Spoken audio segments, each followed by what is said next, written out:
तार उत्तर वर्तमान सरकार मुख्य शिल्प मंत्री और मुख्यमंत्री दबा उचित अच्छे एते बाट आगे जाइथिला एमएनएस कंपनी काम करिवार 2 वर्ष प्राय काम होइतिला सेठी मु तो सेठी विधायक थिली से समय काम होइतिला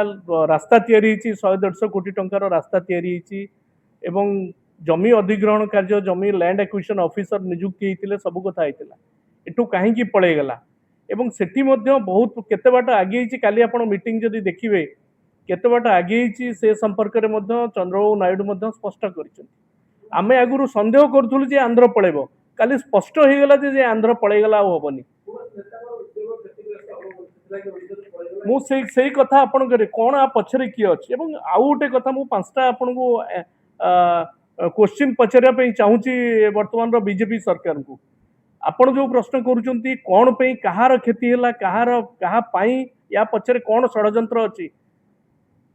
एवं जो माने एटी नेतृत्व केन्द्रापड़ा रे मध्य बहुत कथा बहुत लोक सरकारी दलर जाइकिरी कहउचंती से माने एपर्यंत काली घटना परे तांकर किछि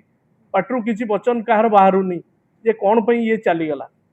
ता सहित जो जेएसडब्ल्यू ईवी प्रकल्प सब सुविधा थिला एठी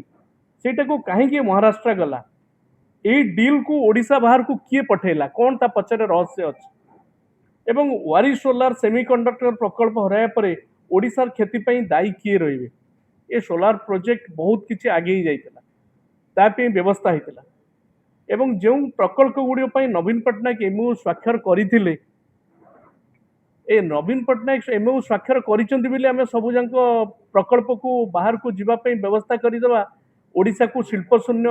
राज्य कर दवा एटा जदी मतलब अछि तबे हमें आ किछि प्रश्न आधार पचरे पई न किंतु ओडिसार युवक मानक सहित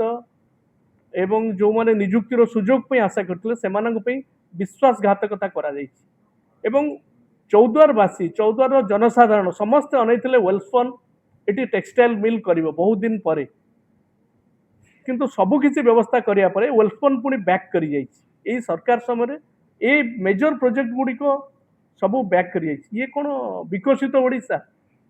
ना बिना विनाश करिवा पई व्यवस्था बीजेपी सरकार